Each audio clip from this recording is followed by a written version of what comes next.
Slidell Memorial Hospital. Your hospital for life.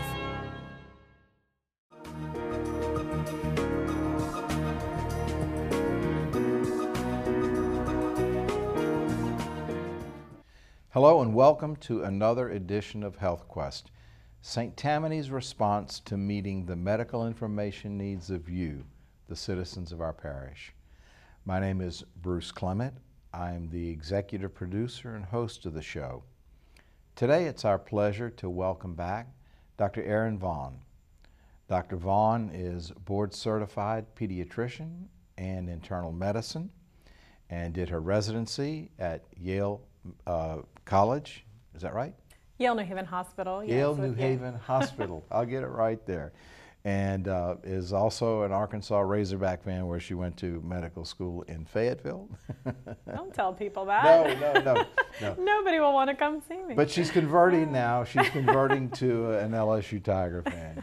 So welcome, Dr. Vaughn. Thank you for coming back to talk to us today. Today we're going to talk about something, and we hope that we can get your attention and certainly can maybe do a little bit of behavior modification as it comes to beverages and children and the relationship to obesity and diabetes and tying it back to these drinks.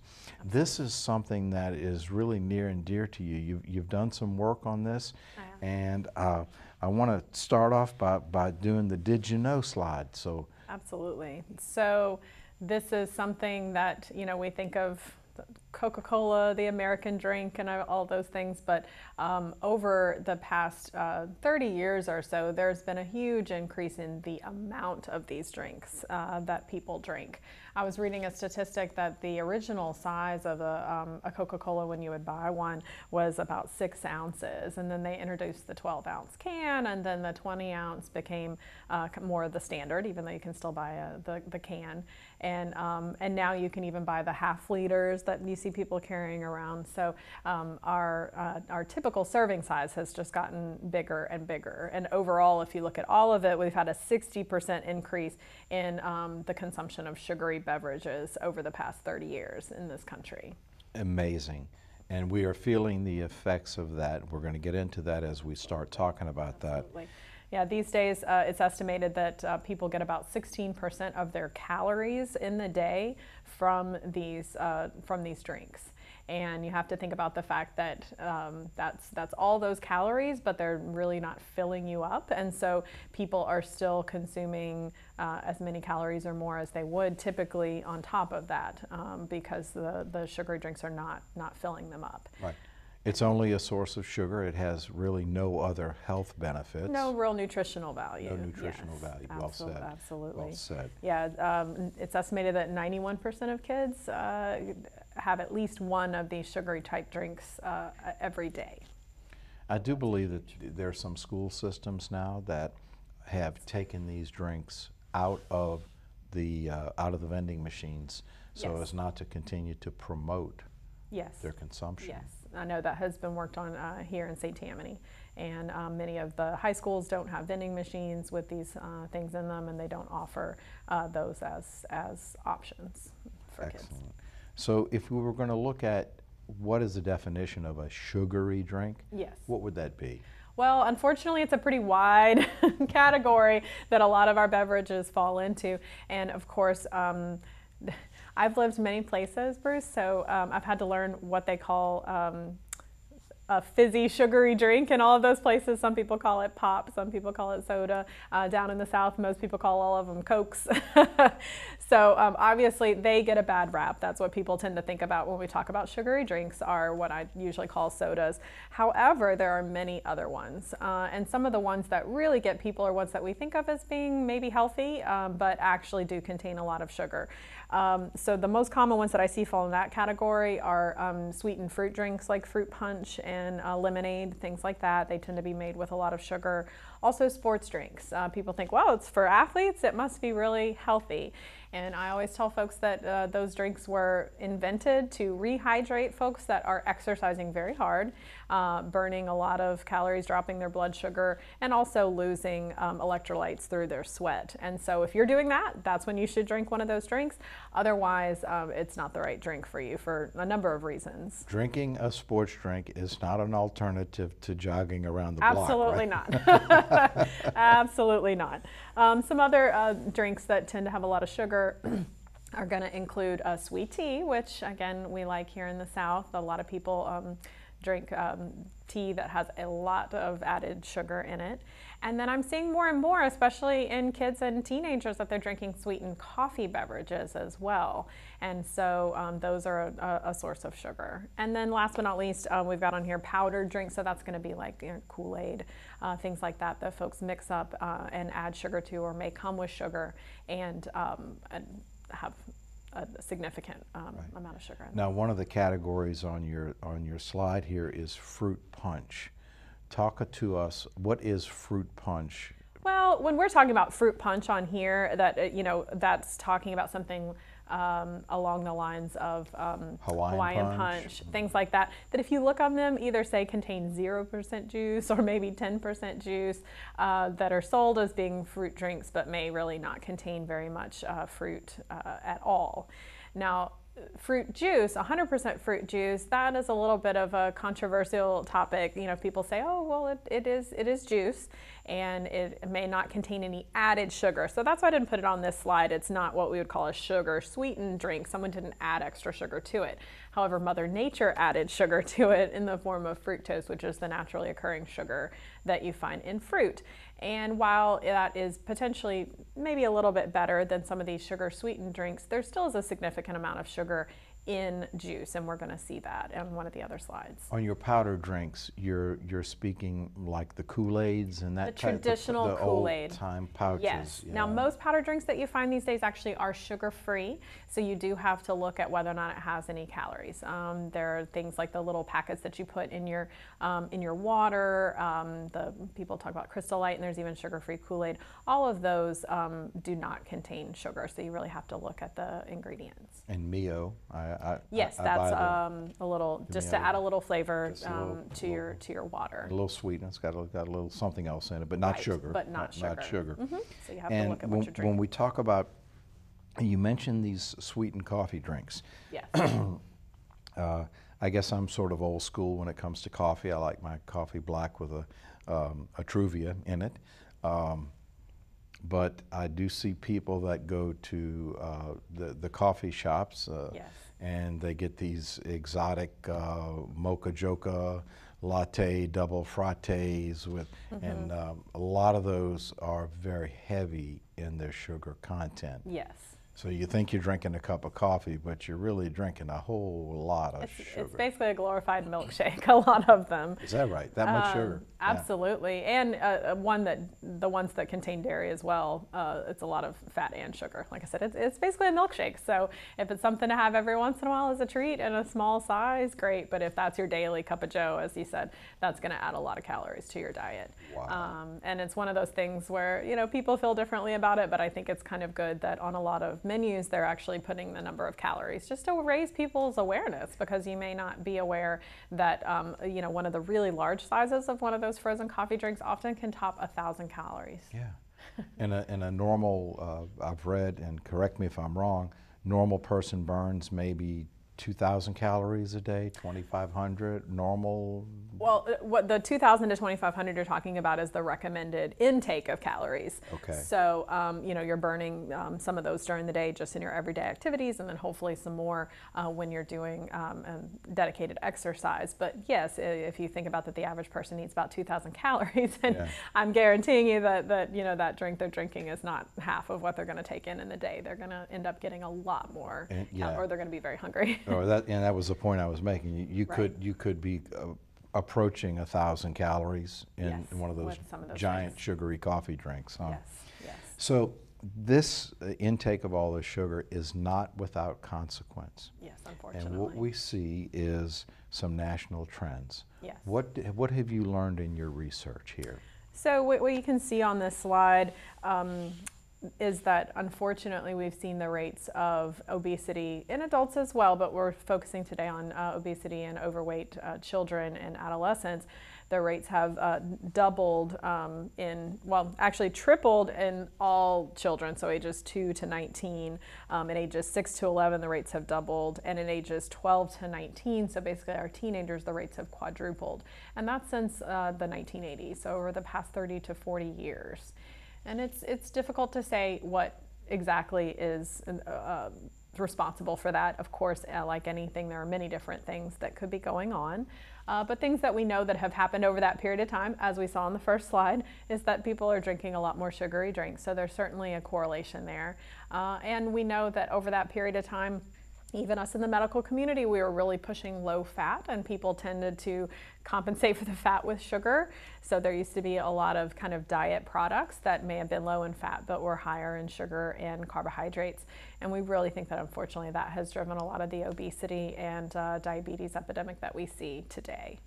That rate of increase is incredible, disturbing. It is. I think in addition to the increase in the sugar consumption, and you said it's multifactorial. Yes. So we do know that, in addition to that consumption, you have the issue of now, 90s, 2000, now we have so much screen time. Right. Ourselves. People are less active.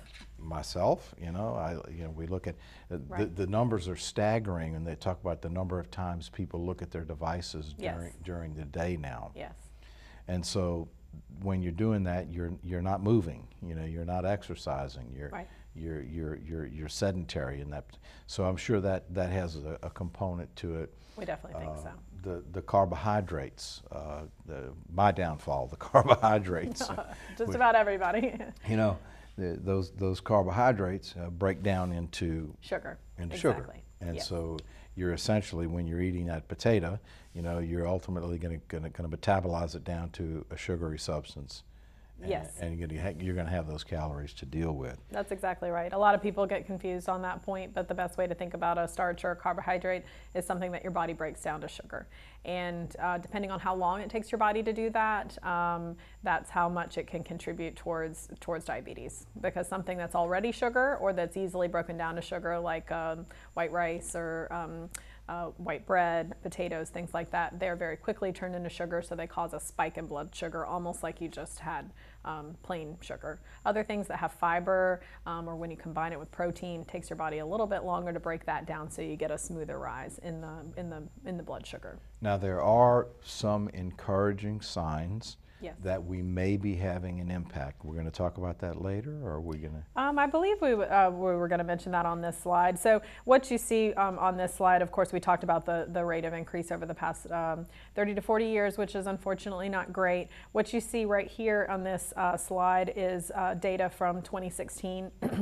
Which puts Louisiana, unfortunately, in the red category there, and that is that the rate of overweight and obese children is 30 to 35% of our kids and teenagers.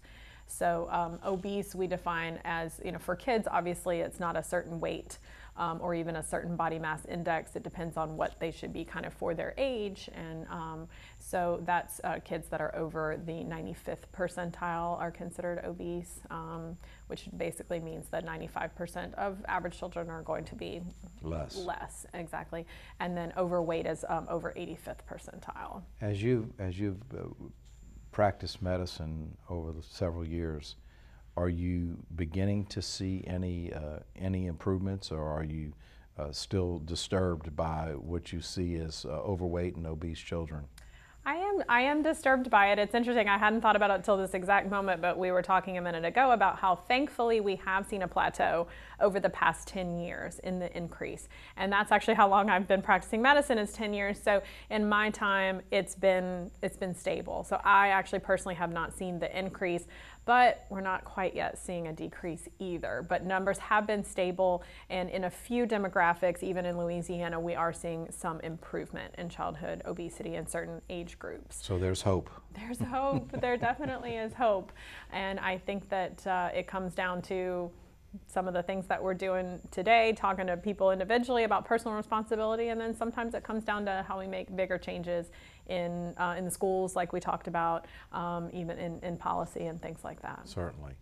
So in our next slide, we talk about, the cause and effect. So, so we have all this sugar intake. So what? So what's the problem? Right. This slide really talks about it. Yeah, so this problem talks about things that we know are related to sugar intake. Some of them are probably pretty obvious to people, like tooth decay. You always heard, don't eat too much candy, you're gonna have problems with your teeth, but that certainly is true, and that's because the bacteria that live in our mouth, they really like sugar. So when they're able to proliferate, they're able to cause gum disease and also cavities in the mouth. So that's one that, like I said, I think most people are aware of. Hopefully most people are aware of the link between sugar and diabetes. Some people may not be. But basically over time, as you present your body over and over again with these large sugar loads, like we talked about, where the blood sugar spikes up and goes back down, your body has to work extra hard to get that sugar out of your bloodstream and into your tissues where you can use it. And over time, your body becomes resistant to insulin, which is what your body uses to get the sugar out of the bloodstream. Almost just like if you took a drug every day and your body became resistant to it and it didn't work anymore. Your body becomes resistant to insulin. And so that's when we start to see diabetes, which is when people have too high a blood sugar level and over a long period of time. And it's really that then leads to heart disease, because that high level of sugar in the bloodstream is actually kind of toxic to our blood vessels and leads to formation of plaques and blockages, which is what can cause heart attacks, strokes, and things of that nature. Dr. Vaughn, I'm intrigued by insulin resistance. Is that something that is reversible with dietary change? It is, to a certain extent, absolutely. That is the, type 2 diabetes is very interesting, because while there is a very strong genetic component, it will tend to run in families. It's the combination of that genetic predisposition with the environment, with showing your body the high levels of sugar over time, that tends to lead to diabetes. So I have absolutely seen people who make big changes to their diet. And of course, initially it can work because they're not giving their body as much sugar that the insulin needs to deal with, so that starts bringing the blood sugar down. And then over time, we do see some improvement in the insulin resistance. When you go into ketosis, yes, you begin to burn fat. Is that a correct statement? That's correct. That's because, like I said, when you have too much sugar in the blood and it can't get into the tissues where it's needed to burn for energy, your body starts to break down fat. And the breakdown products end up being toxic to the body. And so people can go into what's called diabetic ketoacidosis, which can be a very serious disease. Now, I know there are a lot of diets right now where people propose going into ketosis on purpose in an attempt to break down some fat. That's something I would definitely encourage you to talk to your doctor about before you do. It's definitely not something that is necessarily safe for everyone, and it is along the lines of what happens to someone who is a diabetic who can't get the sugar into their tissues. So you need to be closely monitored.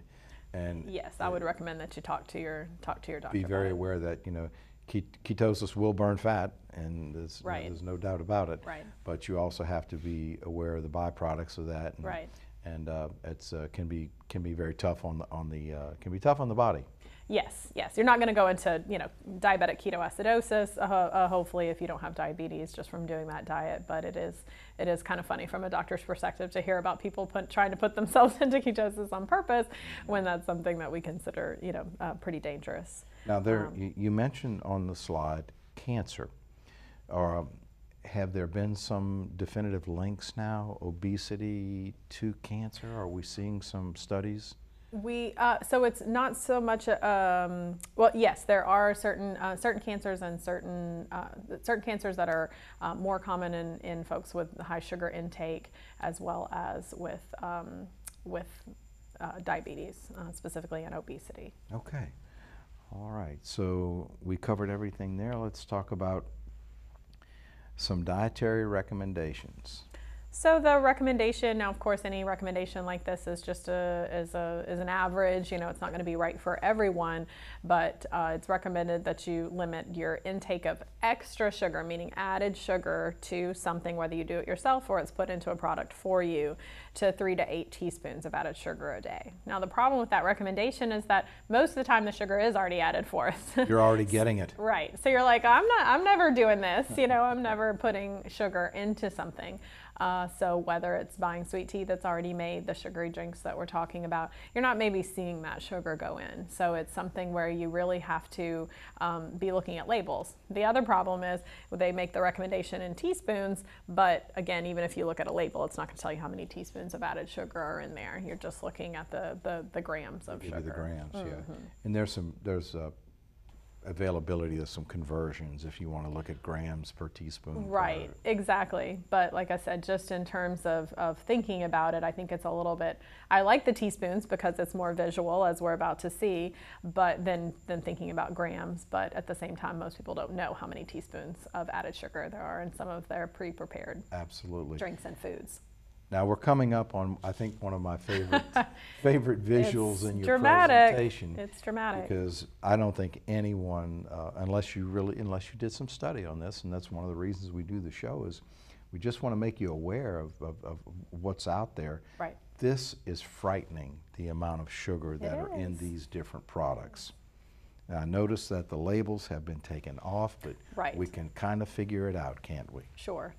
You can see obviously that the biggest culprits, if you were, was going to be the cola, but then interestingly, as we talked about, so this on here is an orange fruit drink, meaning it more than likely is not 100% juice, so it's juice that has had water and sugar added to it. So both of those, you know, and again, like you said, you took the label off, it just looks like orange juice. And so it fools people into thinking that that's a healthy option. But the amount and the added sugar, that can really be a problem. Some of the other ones have a little bit less, but certainly still a significant amount. The chocolate milk, you see 13 teaspoons of sugar. The sports drinks, like we talked about. The iced tea, I don't know whose iced tea this is, if someone's grandma made this versus what you buy in the store. You know, from talking to patients very specifically about their sweet tea, which is yes. I know people that put up to 3 cups of sugar in a gallon of iced tea, so I think it might be more than, I haven't done the math, but I think it might be more than 8 teaspoons a serving, depending on how sweet you make your sweet tea. Absolutely. And what's interesting, and you know, is that there are alternatives. Yes. There are alternatives, and yes. we'll talk about that. Yes. But you know, I'm looking at orange juice, and I buy something that is called 50%, which is probably just water. You know, it's watered down. Watered down. Yes. And I think you can save some money and just water down your own orange juice. It's true. And drink a smaller cup for sure after looking at this. Yes. So. And this is just another visual where you can see the actual sugar cubes piled up. This one really tells the story. Oh, yes. Oh, and we accidentally left the labels on. Look at that.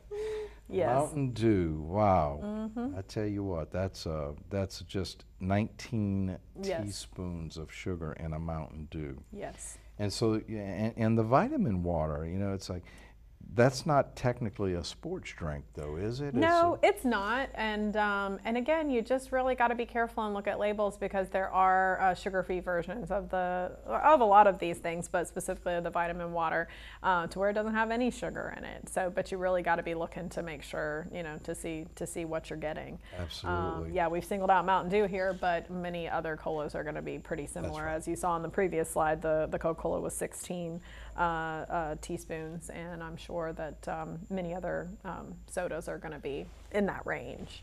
The other interesting one, again, is the cranberry juice. Now, I'm assuming that this is probably what we typically call cranberry juice cocktail, which, because cranberries are so tart, typically has sugar added to it. So there's some naturally occurring sugar already from the fruit, plus sugar that has been added. So that's the second highest one. Yeah, and I think for the teenagers and maybe the younger adults, the energy drinks are very popular, very popular. Yes. And to look at this and say, wow, 13 teaspoons in a Monster, huh? Right, right. Probably very similar to the other ones. And Yes. And the kick that you get from that is probably what? Just It's caffeine. It's the caffeine that's in there.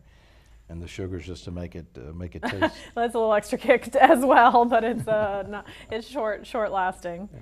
So there are some healthier options. Absolutely.